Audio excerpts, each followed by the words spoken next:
Friendship is a 2025 American film written and directed by Andrew DeYoung and stars Tim Robinson, Paul Rudd, and Kate Mara. The plot follows Craig Waterman, an awkward, regular, simple guy whose world changes when he meets his new neighbor Austin, who's super charming and cool. And yes, this premise is really that simple, but it's all like I say, it's all the shades and colors that fill in the story that makes this really, really special for me. I'm a huge fan of Tim Robinson, and I hope you are too. And his projects like Detroiters and I Think You Should Leave. I think that Tim's style is just amazing, and it's sadly probably not for everyone. I know, like, my girlfriend's kind of on the fence with him. Like, I know she likes him and she thinks he's funny, but sometimes she's also a little bit put off by his style. And this is definitely a Tim Robinson vehicle, which is exactly what I wanted, and it's exactly what I think all Tim Robinson fans wanted, so this does deliver. It was written entirely by Andrew DeYoung, but a lot of the scenes could have easily came from I Think You Should Leave or something like that, which is amazing since Andrew DeYoung had nothing to do with that show. In fact, him and Tim Robinson have never worked together before, but you wouldn't know that. So, I mean, the writing here is just amazing. Like I said, it delivers. I think it's exactly what we wanted. Like with most comedies, though, there's a few scenes and minor characters that weren't perfect, in my opinion at least, but this was the most I've laughed in a very, very long time. I mean, I've already gone on record saying that I was literally crying within the first, probably 30 seconds. I don't think I've ever cried that fast, to be honest. But again, I needed it. I had pent up laughter. So yeah. I'm also trying to think of the last like pure comedy film that I saw. I mean, this is a dark comedy. Don't get me wrong, but it's still purely a comedy.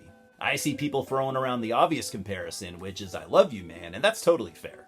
I mean, it's got Paul Rudd, it's about friends and all that, but I would lean towards more something like the Cable Guy. In fact, I actually kind of consider this film almost like a spiritual successor to the Cable Guy. It's got to be at least on the list of influences that Andrew DeYoung had, but I could be wrong. But mostly because, like I said, this is a dark comedy, more or less, about two people who are both solid dudes in their own right that just don't work out well with each other.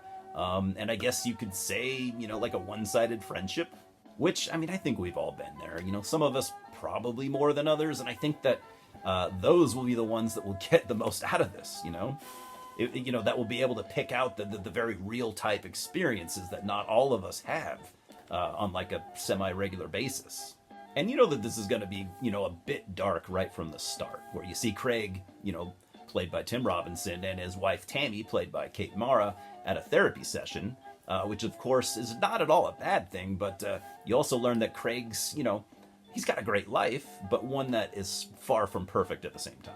Because you instantly learn all these personal things, like Tammy has recently battled cancer, and she doesn't have orgasms, and she still has a very close friendship with her ex-boyfriend, and this is all within like the first few minutes. And while that might not sound like something you're always going to be in the mood for, it's also one of the funniest openings I've seen in a comedy film in probably decades, dude.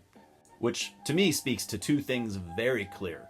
This is going to be about Andrew DeYoung's very good writing, and of course, Tim Robinson's signature style. And how can anyone else really compare with that? So yeah, I'm going to say, right out that I found Craig very relatable, which if you've seen this, you might be like, that's fucking weird. But, some of us are weird, all right? And, we don't make friends easy, and we don't function super well in society, and it's always going to be like that for us. Of course, I mean, the character of Craig was written that way for a reason, as like, I think, an exaggeration of the regular guy who the world is just out to fuck with. I mean, you can tell that he loves his wife, but nothing seems to be really good enough for her, He's got a teen son that seems to be only interested in his mom and maybe a little bit too interested. And while I'm talking about Tammy, Kate Mara was really good here, I would say. And you absolutely aren't really supposed to like her. But her arc in the third act kind of irritated me a little bit. That's one of my very few complaints. Then, of course, we have Paul Rudd as Austin Carmichael, a news channel meteorologist, punk musician, and just all-around cool guy. Every guy wants to be like Austin, and if we can't, we at least want a friend like that, you know? He's like every dude's man crush. And when Craig meets Austin, he falls hard, man. Harder than he ever has. And so this is all kind of new to him. I mean, I don't think he actually really has any friends at all. But as a lot of us have experienced, I'm sure, not all people are really meant to be friends with each other. And I thought Paul Rudd was a excellent choice for the character of Austin. I mean, first, the character needed someone cool, and ain't nobody cooler than Paul Rudd, right? And, he just makes sense, having been in movies like, The 40-Year-Old Virgin and I Love You, Man. I also felt like his star power, could really help sell some tickets. I mean, Tim Robinson has a super, loyal fan base, but it's still relatively small. And Paul Rudd can bring pretty much everyone else, potentially. And like I said, like in pretty much all comedies, not everything here worked for me, but most of it did. And man, that's just fine.